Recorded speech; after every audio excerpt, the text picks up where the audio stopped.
우리 담임 목사가 2개월간 안식월을 가짐으로 해서 제가 그동안 10월, 11월 2달을 대신 설교를 하게 되었습니다.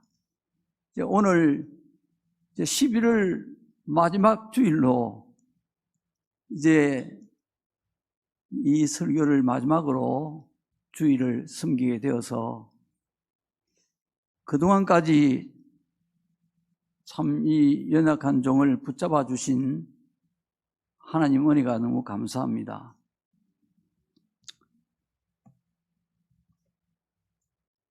제가 36년 전이죠. 36년 전에 이곳 망미동에 교회를 처음 개척을 했을 때에 교회 그 조그마한 홀 한쪽 벽에다가 표를 사랑을 나누는 교회라 이렇게 제가 붓글씨로 큰 글자로 써가지고 딱 길게 붙여놨습니다. 저는 교회를 개척을 하면서 우리 교회가 사랑을 나누는 교회가 되었으면 좋겠다, 그런 마음이 들었어요. 왜냐하면 하나님은 사랑이시라고 했거든요. 그렇다면 하나님을 섬기는 교회는 서로 사랑을 나누어야 되겠다, 그 생각을 가지게 된 거죠. 사실 우리가 아무리 물질이 많다고 해도 가족들이 서로 사랑하지 못하면 불행합니다. 그러나 좀 가난해도 서로 가족들이 사랑하고 화목하고 그러면 행복한 가정이 되는 거예요. 돈이나 권세, 명예 물론 중요합니다. 그렇지만 그것보다도 더 사랑이 중요한 거예요. 사람의 마음에는 누구에게나 사랑하는 마음이 있고 미워하는 마음도 있습니다. 하나님을 믿어도 마찬가지예요. 우리의 마음에도 교회에서나 혹은 또 사람과의 관계 속에서 사랑할 때도 있고 미워할 때도 있습니다. 이 사랑하는 것과 미워하는 것은 아무리 숨기려고 해도 숨길 수가 없습니다. 표가 납니다. 말과 행동과 표정 모든 것이 전혀 다르게 나타납니다. 왜냐하면 영적으로 전혀 다른 세계에 속해 있기 때문입니다. 이 사랑과 미움은 다른 세계가 있습니다. 이것을 세상은 알 수가 없습니다. 하나님이 이 영적인 비밀을 계시해 주지 않으면 하나님의 비밀은 사람의 머리로는 알 수가 없어요. 계시를 해 주셔야만 아는 거예요. 그렇기 때문에 세상에 사는 사람들은 이 비밀을 알 수가 없습니다. 그런데 믿는 자들도 이 사랑과 미움의 배후에 있는 이 두 세계를 모르거나 알아도 별로 관심 없이 사는 경우가 많습니다. 오늘 본문 13절을 보면 형제들아 세상이 너희를 미워하여도 이상히 여기지 말라고 합니다. 전혀 이상하게 생각하지 말라는 거예요. 우리를 미워하더라도 그 미워하는 게 너무 당연하다는 것입니다. 왜 당연하냐? 그 이유를 14절 말씀을 보면 우리가 깨달아 알 수가 있습니다. 우리는 형제를 사랑함으로 사망에서 옮겨 생명으로 들어간 줄을 알거니와 사랑하지 아니하는 자는 사망에 머물러 있느니라. 그렇게 말씀을 하셨습니다. 사랑하면 사망에서 생명으로 옮겨졌다는 것입니다. 그런데 사랑하지 아니하면 여전히 사망에 머물러 있다는 것입니다. 사랑하지 않는다는 것은 미워하는 것입니다. 미워한다는 것은 사망 가운데 있다는 것입니다. 눈에 보이는 것이 아니에요, 이게. 그렇지만 이 영적으로 보면 사망의 세계가 있는 거예요. 생명의 세계, 천국이 있고 사망의 세계, 지옥이 있는 것입니다. 이 두 세계의 영향을 받고 있는 거예요. 그런데 미워하면 사망 가운데서 살아가고 있는 것이다.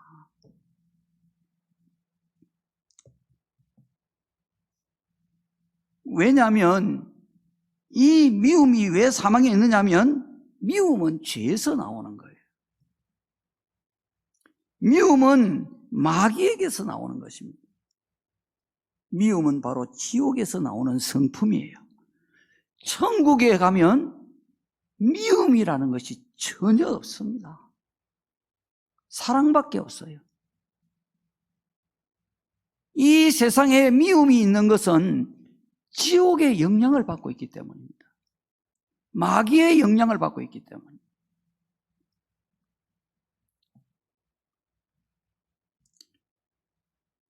이 세상은 바로 이 미움의 정체를 모르기 때문에 예사로 기분 나쁘면 화내고 내 마음에 못마땅하면 마음 닫고 눈 피하고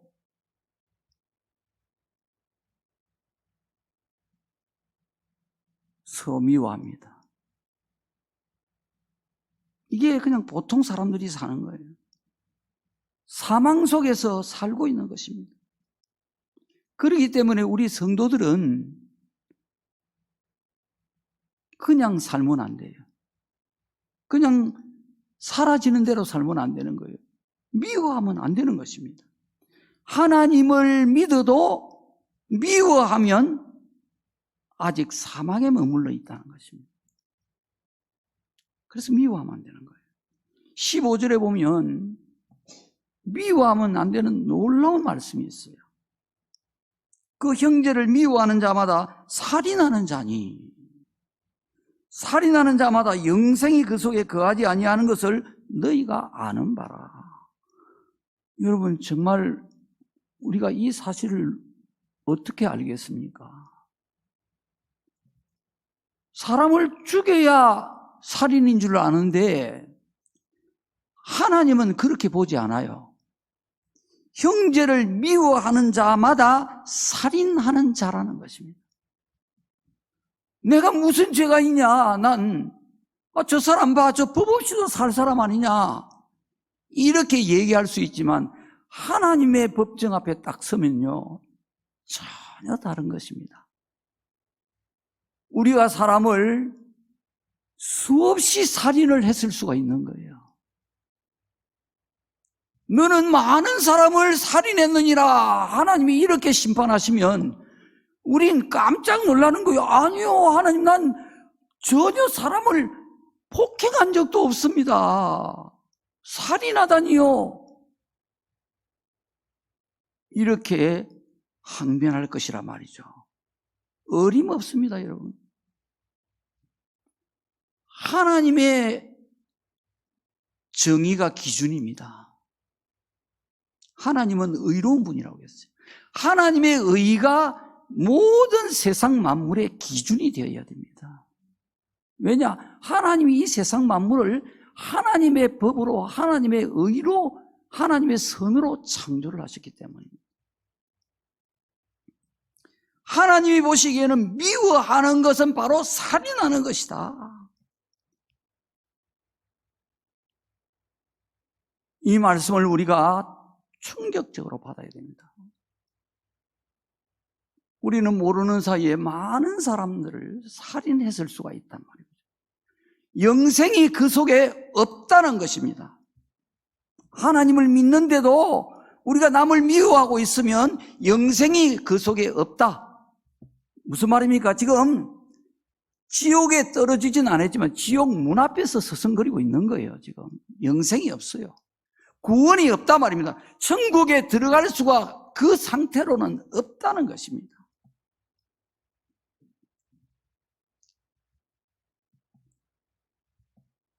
누구나 미워할 수가 있습니다. 사람은. 그러나 그것은 무서운 일입니다. 살인하는 것입니다. 그래서 속히 회개해야 합니다. 하나님, 내가 잘못했습니다.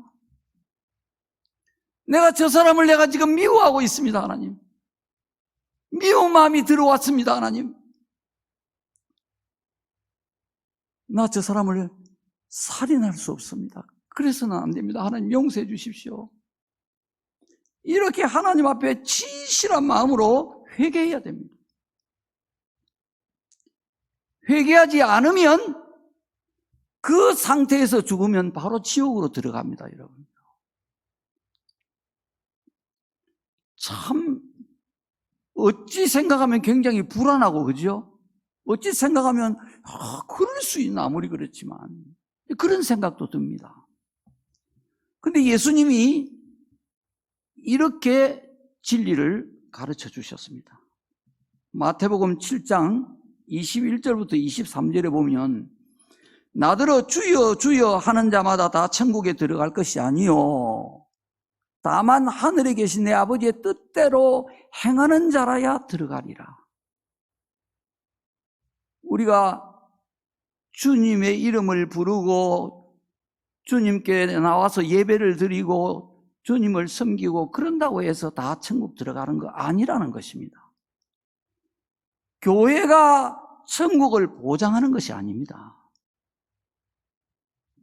하늘에 계신 아버지의 뜻대로 행하는 자라야 들어간다는 것입니다. 교회는 뭐냐? 하나님의 뜻대로 행할 수 있도록 하나님의 뜻을 가르치는 곳이 교회지, 교회 문만 들어오면 다 오케이, 천국입니다, 구원받았습니다, 그게 아니라는 거예요. 이어서 예수님이 하시는 말씀이 그날은 뭡니까? 우리가 주님 앞에 서는 그날을 말합니다. 우리가 죽으면 사람은 한 번 죽는 것은 정하신 것이고 그 후에는 심판이 있다 그랬잖아요. 죽는다고 끝나는 게 아니란 말이에요. 그러면 나도 목사 안 하고 그냥 내 마음대로 좀 신나게 살고 싶어요. 죽음이 끝이라면.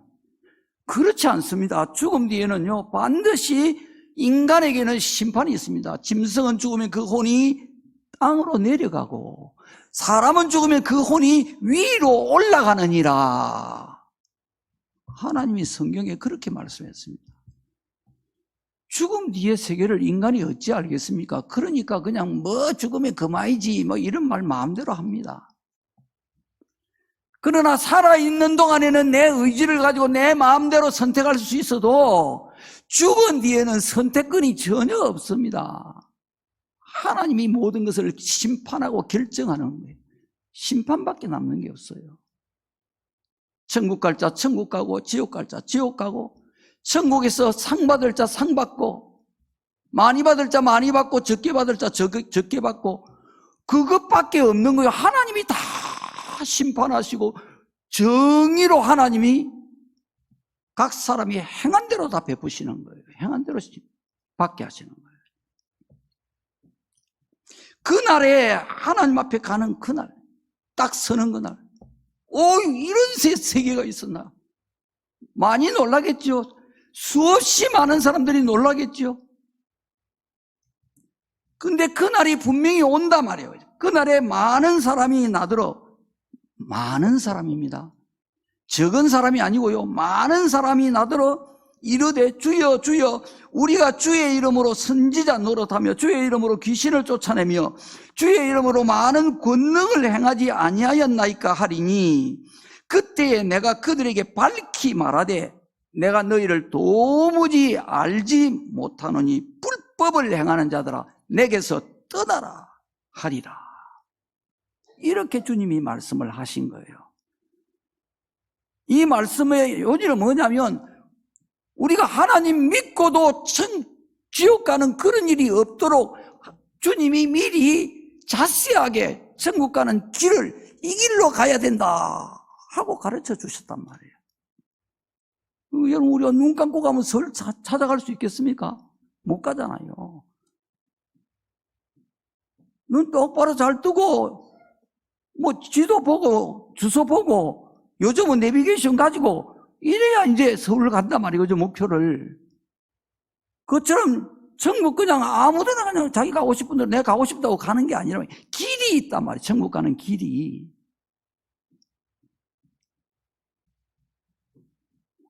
우리가 주의 이름으로 선지자 노릇하고, 선지자 노릇한다는 것은 뭐냐면요, 예언을 말한다 이 말이에요. 예언을. 우리가 하나님의 성령을 받으면 하나님의 권능이 옵니다. 그 권능이 여러 가지가 성경에 나와 있는데 실제로 우리가 신앙생활을 하다 보면 하나님이 이 권능들을 각 사람에게 필요한 대로 나누어 주신단 말이에요. 은사가 임한단 말이에요. 능력이 임한단 말이에요. 그 능력 중에 보면 예언을 하는 능력이 온단 말이에요. 그죠? 그렇게 예언을 하면서 선지자 노릇을 했다는 거예요. 이 사람이 주의 이름으로. 또 주의 이름으로 귀신을 쫓아내고, 우리가 성령의 권능을 받으면 귀신을 쫓아냅니다. 그렇죠? 예, 귀신이 쫓겨나갑니다. 또 주의 이름으로 많은 권능을 행했다는 거예요. 이 외에도 권능이 굉장히 많아요. 능력 행함의 은사도 있고, 뭐 능력이 산을 옮길 만한 믿음의 은사도 있고, 능력이, 굉장한 능력이 사람마다 다 분량대로 온단 말이에요. 이렇게 하면서 주의 일을 많이 했다는 것입니다. 그런데 주님이 그 사람 보고 그때 내가 그들에게 밝히 말하되 내가 너희를 도무지 알지 못하노라는 거예요. 아니, 주의 이름으로 일을 많이 했는데 선지자 노릇도 하고 귀신도 쫓아내고 많은 권능도 행하고 그러면서 교회를 섬겼단 말이에요. 교회 주의 종이거나 아니면 주의 큰 일꾼이요. 신앙생활도 이 사람 오래 한 사람이라고 봐야 되는 게, 물론 예수님이 이런 예를 비유를 들어서 말씀하신 것이지만 신앙생활을 대단히 오래 하지 않고는 이런 능력 받고 막 주님 일을 하고 이럴 수 없단 말이에요. 그죠? 그런데 이 사람을 주님께서 내가 너를 도무지 알지 못하노라. 모른다는 거예요. 나는 주님을 아는데, 주님을 믿고 섬겼는데 주님은 너 모른다는 거예요. 이유가 뭡니까? 불법을 행하는 자들아, 내게서 떠나가라. 어디로 가라 말입니까? 너는 지옥으로 가야 된다 이 말입니다. 너는 천국에 올 수가 없다. 왜? 불법을 행했기 때문에. 이런 기가 막힌 일이 생깁니다, 여러분요. 이런 말씀은 우리가 여러 번 들어서 사실 알고 있는 말씀이, 안 들은 게 아니에요. 예수 믿으면 천국 간다, 우리가 이렇게 얘기를 합니다. 성경도 그렇게 나와 있습니다. 그런데 성경은 그 한 구절로 모든 것을 다 해석하는 게 아니에요. 또 다른 성경에는 또 다른 각도로 또 구원에 대해서 말씀한 부분들이 많이 있단 말이에요. 그 전체를 다 봐야 되는 거예요. 예수를 믿으면 구원을 받는데, 또 예수님의 이 말씀을 보니까 예수를 믿되 불법을 행하면 구원 못 받는다는 것입니다. 천국 못 간다는 거예요. 지옥 가버려. 너무너무 주님을 위해서 일 많이 했는데, 오래오래 믿었는데, 여러분, 성령 받는 게 그렇게 쉽지 않습니다. 기도 많이 해야 성령이 임합니다. 이 사람 보통 열심이 아니었단 말이에요. 그죠? 이렇게 믿었는데 지옥 갈 수가 있다는 것입니다. 여러분, 우리 가운데도 예외가 아닙니다. 저도 예외가 아니고요. 불법을 행하면 하나님 나라에 들어갈 수가 없습니다. 이 불법이라는 게 뭐냐? 원어의 뜻이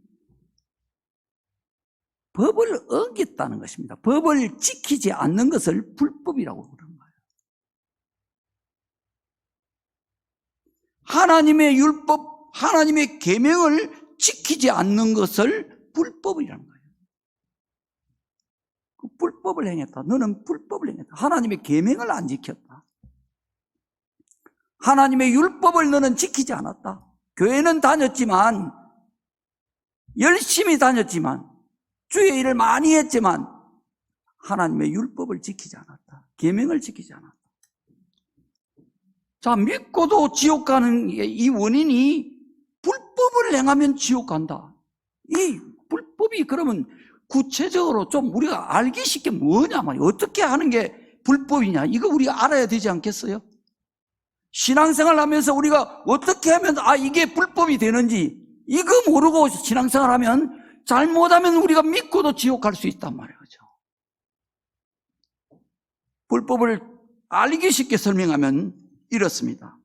마태복음 22장에 보면 한 율법사가 예수님을 시험하려고 예수님에게 묻습니다. 선생님, 율법 중에서 어느 계명이 큽니까? 하고 물었어요. 시험하려고 물은 거예요. 예수님이 마태복음 22장 37절부터 40절에 이렇게 말씀합니다. 내 마음을 다하고 목숨을 다하고 뜻을 다하여 너의 주 너의 하나님을 사랑하라 하였으니 이것이 크고 첫째 되는 계명이요 둘째는 그와 같으니 내 이웃을 내 자신같이 사랑하라 하셨으니 이 두 계명은 온 율법과 선지자의 강령이니라. 그렇게 말씀하셨어요. 하나님을 사랑하라. 이게 첫째 큰 계명이고 둘째는 그와 같으니 내 이웃을 내 자신같이 사랑하라. 이 두 계명은 온 율법과 선지자의 강령이다. 이렇게 말씀하죠. 강령이라는 말은 뭐냐면 원어의 헬라 원어의 뜻이 매달려 있다 그런 뜻입니다.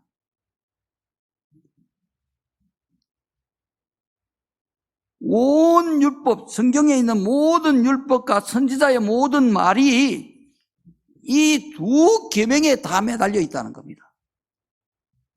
그러니까 본체가 뭐라는, 본체가 이 두 계명이 본체라는 거예요. 이게 전부라는 거예요, 사실은요.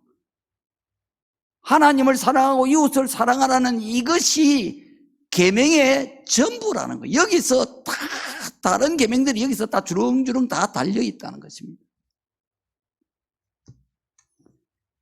그러니까 다시 말하면 하나님, 우리가 지켜야 할 하나님의 계명이 뭐냐? 하나님을 사랑하고 이웃을 사랑하는 것입니다. 이거 지켜야 된다는 거예요.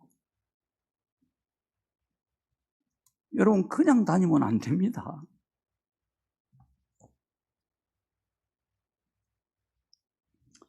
근데 우리가 주목해야 될 게 둘째는 그와 같다. 주님이 그렇게 말씀하신 거예요.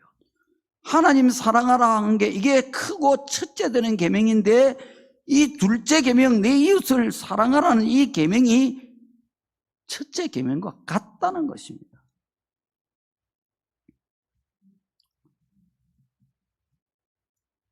그러니까 이 말씀은 하나님을 사랑하는 것과 이웃을 사랑하는 것, 이것이 어느 하나도 빠지면 안 되는 거예요. 이게 하나라는 것입니다. 같다는 거예요. 또 다른 말로 하면 하나님을 사랑해야 이웃을 사랑하는 것이고 이웃을 사랑해야 하나님을 사랑하는 것이라는 겁니다. 이 두 개가 따로 떨어질 수가 없다는 거예요. 이것을 요한일서 4장 20절에서 분명하게 가르쳐주고 있습니다. 누구든지 하나님을 사랑하노라 하고 그 형제를 미워하면 이는 거짓말하는 자니 보는 바 그 형제를 사랑하지 아니하는 자는 보지 못하는 바 하나님을 사랑할 수 없느니라. 우리가 하나님을 사랑한다고 말한단 말이에요. 하나님 사랑합니다. 그러면서 다른 사람은 미워할 수가 있는 거예요. 내가 하나님을 믿고 하나님 사랑합니다 하면서 다른 사람을 미워한다. 이럴 수 있는 거예요. 근데 성경은 뭐라고 말씀하느냐면 너 거짓말하고 있다는 겁니다. 하나님을 사랑한다는 거 그거 너 거짓말이야. 물론요, 실상은 그렇습니다. 우리가 거짓말인 줄을 모르고 있는 거예요.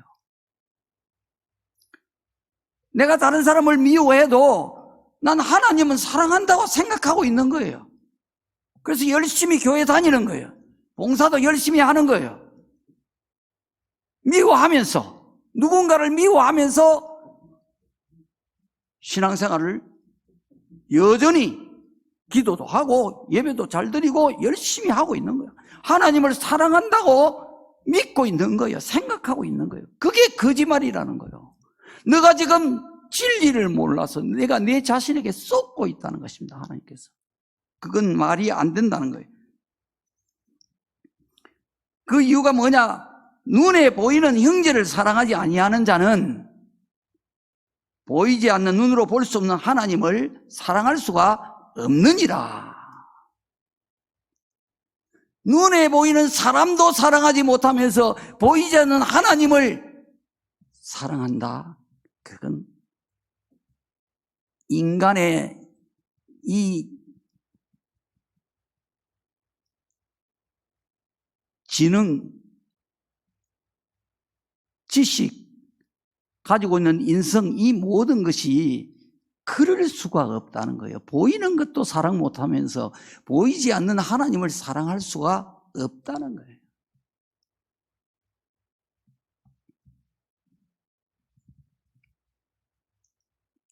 그러니까 하나님을 사랑한다면, 그게 진실이라면 반드시 형제를 사랑해야 돼요.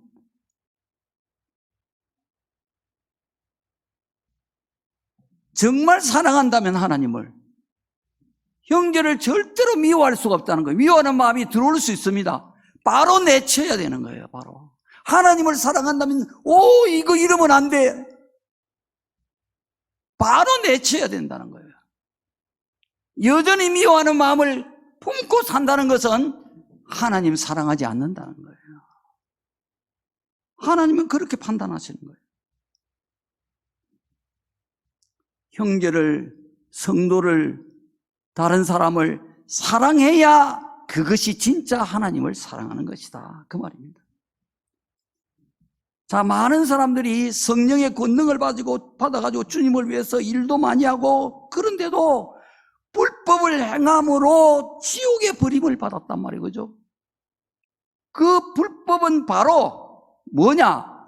하나님을 사랑한다고 하면서 이웃을 사랑하지 않은 것, 그게 불법이에요. 그게.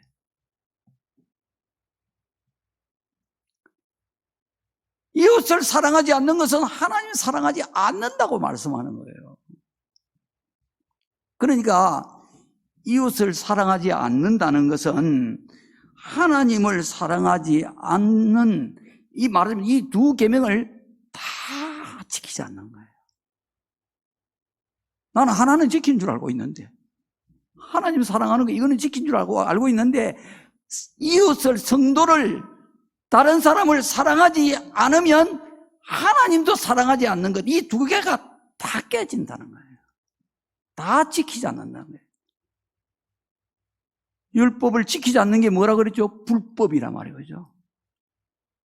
여러분, 한번 우리가 보태지도 말고 빼지도 말고 하나님 말씀 그대로, 하나님이 된다고 하면 되는 것이고 하나님이 안 된다고 하면 안 되는 것입니다. 천하없어도. 그럼 우리 가운데 정말 우리가 미움이 없습니까? 다른 사람에 대한 미움이 조금도 없습니까? 그러면 정말 다행입니다. 그러면 분명히 생명 가운데 있는 거예요. 그 상태에서 죽는다면 틀림없이 천국에 갑니다. 성경대로. 그러나 지금 누군가에게 내가 미움을 가지고 있다면 여러분, 지금 구원이 없는 상태입니다. 계명을 지키지 않는 거예요. 주님을 부르면서 불법을 행하고 있는 거예요.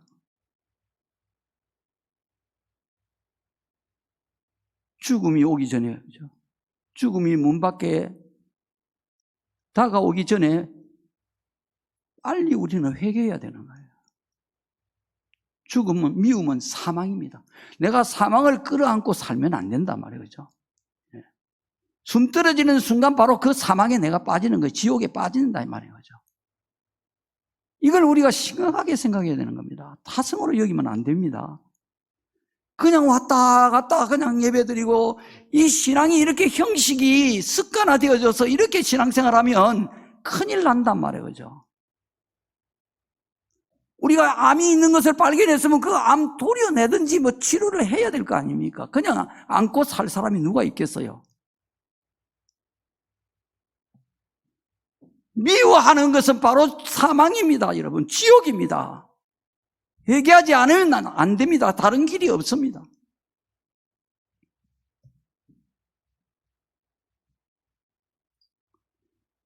예수님께서 그렇게 말씀하셨어요. 나를 사랑하는 자는 나의 계명을 지키느니라. 우리가 예수님을 사랑한다고 얼마나 믿고 고백을 합니까? 그죠? 진짜 사랑하고 싶잖아요. 정말 더 많이 사랑하고 싶잖아요. 그런데 정말 우리가 예수님을 사랑하는 것은 뭐냐? 예수님의 계명을 지키게 된다는 것입니다. 예수님의 계명을 안 지키는 것은 아직도 예수님 사랑 안 하고 있는 거예요. 입으로만 사랑하는 거예요. 내 생각으로만 사랑하는 거예요. 내가 원하기만 하는 거예요. 실제가 안 되는 거예요.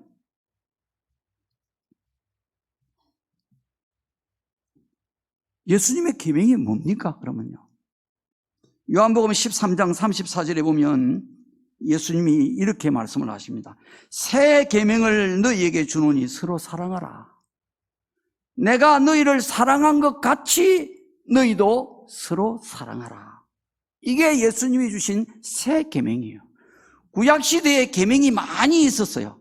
많이 있었는데 예수님이 이제 새로 계명을 주신 거예요. 이 구약시대의 계명을 예수님께서 하나로 묶어서 새롭게 계명을 주신 거예요. 그 계명은 바로 예수님이 우리를 사랑한 것 같이 우리도 서로 사랑하라는 것입니다. 예수님이 이 제자들을 어떻게 사랑하셨습니까? 제자들을요. 요한복음 13장에 보면 예수님이 유월절 최후의 만찬 드실 때, 이제 십자가에 죽기 바로 전날 밤입니다. 최후의 만찬을 드실 때에 12제자와 이제 만찬을 드시잖아요. 우리 최후의 만찬 뭡니까? 그 그림 많이 우리 봤잖아요. 미켈란젤로가 뭐 그렸는지 어쨌는지 뭐 잘 모르겠습니다. 그리 기억하고 있는데 그 그림 우리 많이 봤잖아요. 12제자와 만찬을 들고 있잖아요. 바로 그게 예수님 죽으시기 전날 밤입니다. 그때 예수님이 식사를 하시다가 도중에 나가서 대야에 물을 떠와가지고 그 제자들의 그 당시 유대인들은 맨발로 다닌단 말이에요. 그러니까 먼지가 많이 발에 묻어 있는 거예요. 더럽단 말이에요. 그죠? 그 먼지 묻은 발을 주님이 대야에 물을 떠와서 한 사람 한 사람 다 씻어주시고, 그리고는 수건을 가지고 발을 다 닦아주셨어요. 그리고 하시는 말씀이 내가 너희에게 행한 것 같이 너희도 행하게 하려 본을 보였노라. 그리 말씀하신 거예요. 너희도 이렇게 다른 사람의 발을 씻어주어라. 내가 너희 발을 씻어준 것처럼, 그 말입니다. 당시 이 유대 사회에 이제 손님이 오시면, 귀한 손님입니다. 귀한 손님이 오시면 이제 물을 떠와서 발을 씻겨드리는데 이거는 그 집의 하인이 하는 일입니다. 근데 예수님이 바로 주님이시면서 이 땅에 오신 하나님이시잖아요. 독생자가 이 땅에 사람의 몸을 입고 오신 자는 동정녀로부터 탄생하셨잖아요. 죄인을 구원하시려고. 처녀가 잉태하여 아들을 낳으리니 그 이름을 임마누엘이라고 하라. 이사야서에 예언이 되어 있잖아요. 예수님 오시기 750년 전에 예언을 했잖아요. 처녀가 아들을 잉태할 거라는 거예요. 말이 되는 소리입니까? 근데 실제 성령의 능력으로 동정녀 처녀의 몸에 마리아에게 예수님이 잉태가 된 거예요. 아들을 낳으리니 그 이름을 임마누엘이라고 하라. 임마누엘의 히브리어 뜻은요, 하나님이 우리와 함께 하신다, 그런 뜻이거든요. 그러니까 이 땅에 태어나신 그 아기 예수는 사실은 이 땅에 하나님으로 오셔서 하나님이 우리와 함께 하신 분이란 말이야. 33년 동안 이 땅에서 우리와 똑같이 몸을 가지고 살다가 십자가에 못 박혀 죽으시고 부활하셔서 하늘로 다시 올라가신 거예요. 우리가 오늘 신앙 고백한 것처럼 하나님 우편에 지금 앉아 계시는 거예요. 하나님 우편에. 그 하나님 아버지와 아들 예수님은 한 분이라고 성경이 말씀을 하시죠. 아버지와 아들은 하나이니라. 그러니까 그 예수님은 바로 사람으로 현현하신 하나님이시란 말이에요. 그런데 그분이 하인이 하는 일, 그 물을 떠와서 제자들의 발을 씻겨주시단 말이에요. 종처럼, 하인처럼 그렇게 이 자신을 그렇게 낮추어서 제자들의 발을 씻겨주시면서 제자들을 사랑하셨다는 것입니다. 이 말씀 바로 우리가 서로 겸손한 마음으로 자신을 낮추고 종처럼 섬기는 마음으로 서로 사랑하라는 거예요. 종처럼 섬기는 마음으로. 여러분이 가정에서도 마찬가지예요. 가정에서도 정말 자신을 낮춰야 되는 거예요. 예수님처럼 종처럼 낮추어서 가족을 섬겨야 되는 거예요. 직장에서도 내가 아무리 지위가 높아도 내 마음은 내가 마치 하인인 것처럼 예수님이 하시듯이 종인 것처럼. 우리 방송에서 늘 요새 듣는 말이 그런 거죠. 갑질하지 마라 그러죠. 갑질. 그 갑질하는 거는 뭡니까? 하나님을 모르기 때문에 갑질을 하는 겁니다. 하나님이 없기 때문에 갑질을 하는 거예요. 하나님을 믿는 사람은 종이 되어야 된다는 거예요. 하인이 되어야 된다. 낮아져야 된다는 거예요. 갑질은요, 입에 오르내릴 수도 없는 거예요.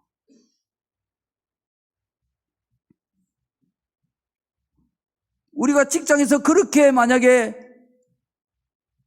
직원들을 대한다면 낮아지겠습니까? 그 사람이 비천해지겠어요? 얼마나 그 사람을 존경하겠습니까, 여러분요? 성경대로 살면 반드시 존경을 받습니다. 최고의 도덕은 성경이란 말이에요.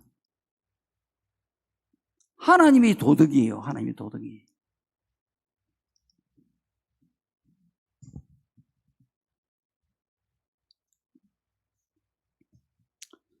자, 예수님이 제자들을 사랑하신 것은 제자들이 사랑받을 만한 자격이 있어서 사랑한 게 아니에요. 예수님이 발을 씻겨주신 12제자 중에는요, 마귀의 도구가 되어가지고 예수님을 은 30의 대제사장들에게 팔아먹은 가룟 유다도 있었습니다. 예수님은 가룟 유다가 자기를 팔 거를 다 알고 계셨다고 성경에 나와 있어요. 여러분, 우리가 만약에 그 자리에 같이 있었다면 그 가룟 유다의 발을 씻겨줄 수 있겠습니까? 쳐다도 보기 싫겠죠. 이가 갈리겠죠. 원수처럼 대하겠죠. 근데 예수님 가룟 유다를 미워하지 않았어요. 가룟 유다를 가리켜서 주님이 말씀하시기를 차라리 태어나지 않았으면 좋았을 것을 너무 안타깝게 여기신 거예요. 그렇게 악하게 쓰일 수밖에 없는 예수님을 육으로 보면 스승이잖아요. 그죠? 그 스승을 은 30에 팔아먹는 그런 악한 일에 쓰임을 받을 수밖에 없는 그 가룟 유다를 주님은 불쌍하게 생각하시고 사랑하면서 그 가룟 유다의 발을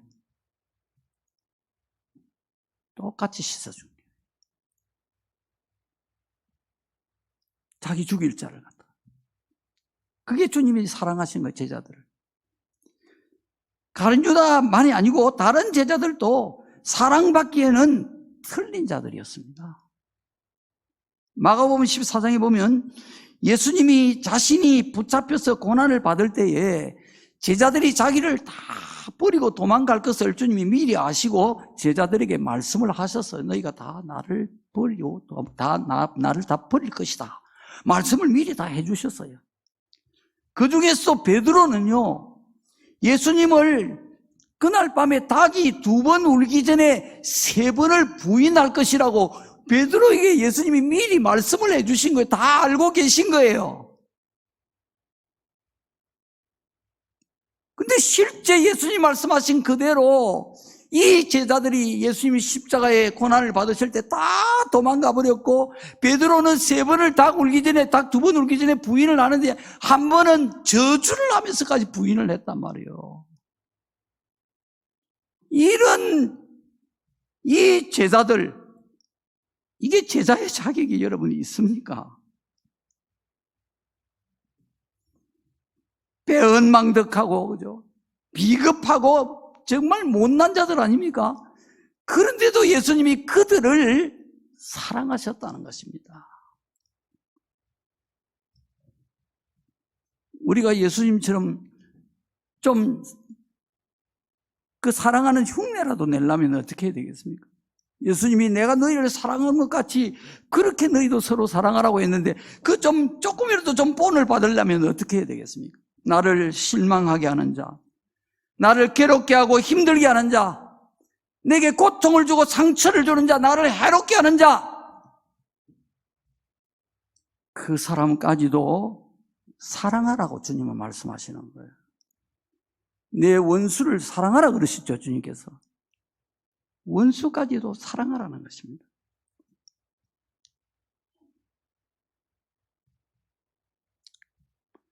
자, 우리가 이렇게 서로 사랑하는 것은요, 실천하기가 참 쉽지가 않습니다. 그러나 서로 미워하는 것은 한순간에 저절로 되어집니다. 한번 미워지면 이 미움이 노력을 안 해도 계속 오히려 더 불어나고 계속 미워합니다. 이게 저절로 됩니다.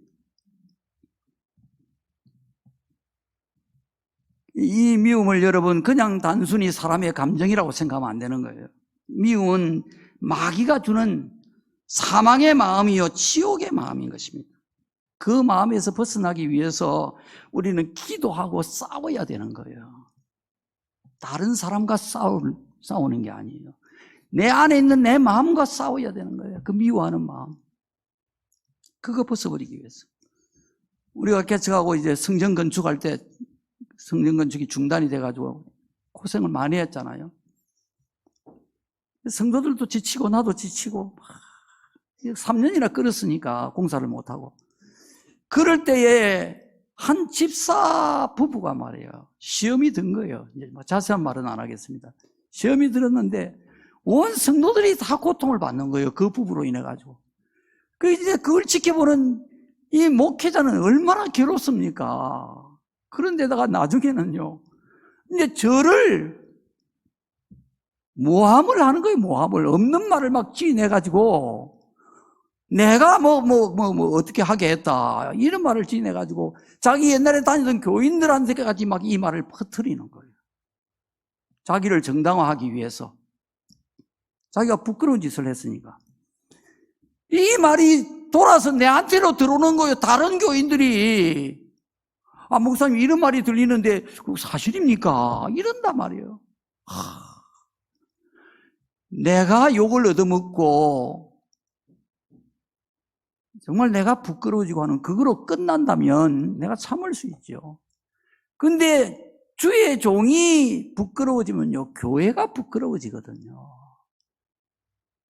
주의 종을 이상한 사람 취급을 하면 그 교회가 이상한 교회가 돼버린단 말이에요. 이게 마음이 너무 아픈 거예요.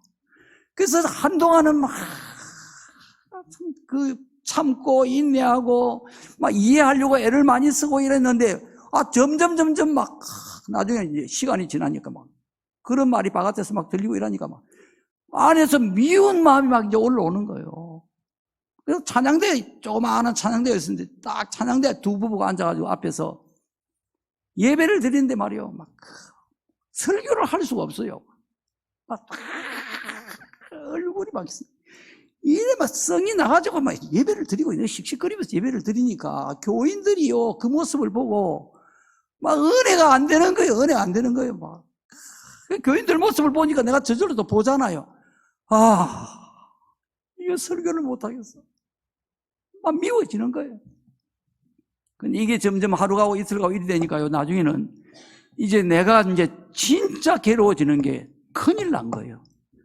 주의 종이 말이에요. 성도들은 이런 사람도 있고 저런 사람도 있고 다 있는데, 예수님은 가룟 유다까지 이리 불쌍히 여기셨는데, 사랑하셨는데, 내가 저 성도를, 저 부부를 내가 미워하고 있으니까 이게 큰일 났다 싶은 거예요. 주님이 기뻐하지 않겠다는 거예요, 내 마음에. 그리고 설교를 못하겠어요. 설교를 하려고 하니까, 사랑에 대해서 설교를 하려니까 이게 탁 걸리는 거예요. 내가 미워하고 있으면서. 성도들 보고 사랑하라고 설교, 이거 담대하게 설교가 안 되는 거예요. 용서하라, 이것도 안 되는 거예요. 마음을 너그럽게 가지라, 이것도 안 돼, 이것도 안 돼. 뭐 이해하라, 이것도 안 돼. 다 걸려버려요, 다 걸려버려요. 여러분, 모든 것은 사랑에서 다 걸립니다. 세상의 모든 갈등과 지약들은 전부 사랑 없기 때문에 나오는 거예요. 하나님 사랑이 없고 이웃 사랑이 없기 때문에 전부 범죄고 악이고 다 나오는 겁니다. 이렇게 해서는 내가 목회를 못하겠어요. 그래서 괴로워하다가 도저히 안 돼서 내가 결단을 했습니다. 2주 동안 하나님, 저 가정을, 저 부부를 사랑할 수 있게 해달라고 딱 이 기도 제목만 가지고 2주 동안 금식 기도를 목회하면서 그대로 신방 가고 전부 다 설교 준비하고 설교하고 다 하면서 2주를 이제 금식 기도를 했어요. 그 부부를 위해 사랑하게 해달라고.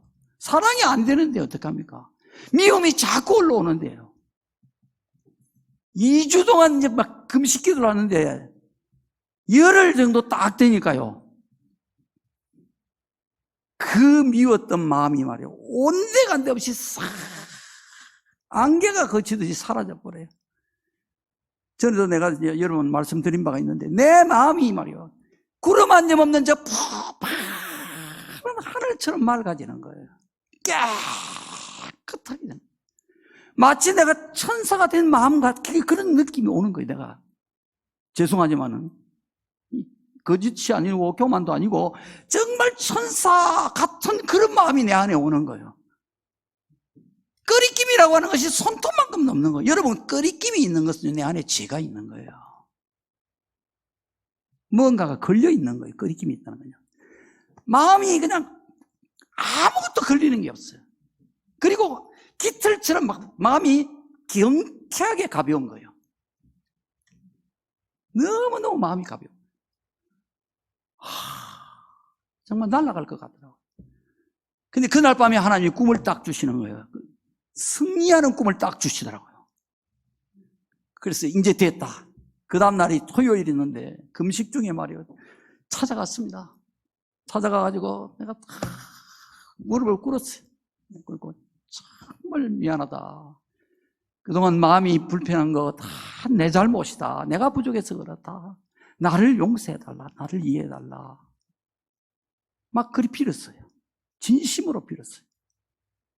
그 이분들이 마음이 풀리는, 나 목사님한테 감정 하나도 없습니다, 이러는 거예요.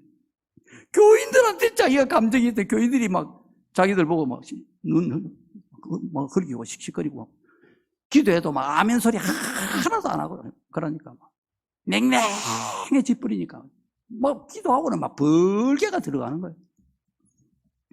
이게 화가 난다는 거예요. 그러니까 서로 잘 풀고 돌아왔어요. 그 다음날 하나님이 그 부부 문제를 하여튼 희하게 깨끗하게 해결을 해주셨어요. 남을 사랑하려고 하면은요, 먼저 내가 용서해야 되는 거예요, 다른 사람을. 용서 없이는 절대로 우리가 서로 사랑할 수가 없어요. 예수님이 뭐라고 하셨습니까? 7번에 70번까지 용서해 주라 그런 거예요. 77에 49잖아요. 490번까지 용서해 주라. 이건 뭡니까? 끝까지 용서해 주라는 겁니다. 끝까지 용서해 주라. 왜 이런 말씀을 하셨느냐? 우리는 서로 사랑하려고 하면은요, 용서 없이는 아무 답이 없는 사람들이에요. 왜냐? 죄 없는 사람이 아무도 없기 때문입니다. 허물과 실수 없는 사람이 없고 흠이 없는 사람이 이 세상에는 아무도 없습니다. 그러니까 남을 용서하지 않고 미움을 품고 산다는 것은요, 알고 보면 그것보다 이치에 맞지 않고 모순된 것이 없어요. 이런 사람을 두고 예수님이 이렇게 말씀을 하십니다. 마태복음 7장 3절에 어찌하여 형제의 눈 속에 있는 티는 보고 내 눈 속에 있는 들보는 깨닫지 못하느냐, 이렇게 말씀하십니다. 남의 눈 속에 있는 티는 보면서 네 눈 속에 있는 들보는 깨닫지 못하느냐 하는 거예요. 들보라는 게 원어의 뜻이 뭐냐면요, 나무 막대기를 말합니다. 나무 막대기. 남의 눈에는 티가 있는데 그거는 잘 보고 티가 있다고 막 이 소리 저 소리 하면서 자기 눈 안에 나무 짝대기가 들어앉아 있는데 이걸 못 느낀다는 겁니다. 예. 이만큼 사람은요, 자기를 못 보는 거예요. 남은 잘 보고. 이게 죄인의 특성이고, 믿음이 약하고 진리의 말씀이 없으면 남이 그렇게 잘 보여요. 남을 보는 눈은 굉장히 밝고 자기를 보는 눈은 완전히 소경인 거예요. 안 보이는 거예요. 이제 믿음이 자랄수록 이제 점점 자기가 조금씩 보이기 시작하고 남은 이제 점점 잘 안 보이고, 지금 제가 여러분 잘 안 보이거든요. 눈이 지금 침침해가지고. 잘하면 잘할수록 이제 다른 사람은 잘 안 보이고 내가 이제 점점 보이고, 이렇게 돼야 정상인 거예요. 나도 잘못 사는 것이 많은데 내 잘못은 못 보고 남의 잘못만 보고 있느냐, 이 말씀이에요. 이게 우리가 요새 뭐 정치에서 하는 말이 내로남불 그런 거 아닙니까? 그죠? 내로남불. 내가 아는 거는 로맨스고 남이 아는 것은 불륜이고 전부 그것 가지고 싸우잖아요. 그러면 안 됩니다. 어느 누구도 완전하게 살 수가 없어요. 날마다 하나님께 회개해야 됩니다. 우리가 어째야 하나님께 용서를 받을 수가 있습니까? 예수님이 주기도문에서 말씀하셨어요. 우리가 다른 사람의 잘못을 용서해 준 것 같이 우리의 잘못을 용서해 주옵소서. 우리가 다른 사람의 잘못을 용서해 준 것 같이 하나님 우리의 잘못을 용서해 주십시오. 이렇게 기도하라고 주님이 가르쳐 주신 거예요. 그러니까 하나님으로부터 용서를 받으려면 다른 사람 잘못을 먼저 내가 용서해 주어야 되는 것입니다. 나는 다른 사람 잘못을 용서 안 하고 그걸 딱 거머쥐고 있으면서 하나님한테 내 죄는 잘못 용서해 달라고 기도하면 하나님이 그 기도는 받지 않는다는 거예요. 여러분, 오늘 이 말씀이 너무나 중요한 말씀입니다. 우리가 신앙생활을 하면서도요, 그냥 못 느끼고 또 인정 안 하고 그럴까이 이렇게 하면서 살아갈 수가 있어요. 우리가 서로 사랑하면 생명 안에 있는 거예요. 내가 믿는다고 해서 그게 믿는 게 아니에요. 그러나 사랑하지 않고 누굴 미워한다면 아직 사망에 머물러 있는 것입니다. 드린 말씀 여러분 잘 기억하시고, 먼저 다른 사람 잘못 다 용서하시고요. 이게 여러분 잘 안 되는 거예요. 제가 2주간 금식 기도를 했잖아요. 안 되면 여러분이 금식하셔야 되는 거예요. 금식하면서 저 사람 용서하게 해달라, 저 사람 사랑하게 해달라. 그러면요, 마귀가 나가는 거예요. 마귀가 마음을 딱 잡고 있기 때문에 이게 용서가 안 되고 사랑이 안 되는 겁니다. 원인은 거기에 있는 거예요. 이걸 내 의지로 가지고 내가 사랑해야지, 내가 용서해야지, 주여 도와주시옵소서, 이렇게 하니까 안 되고 그냥 그걸 그냥 덮어 쓴 채로 사는 거예요. 죽음이 이르기 전에 여러분 속히 이 말씀 여러분 두려운 마음으로 듣고 깨닫고 회개해서 다른 사람들 다 용서하시고 서로 사랑할 수 있기를 축복합니다.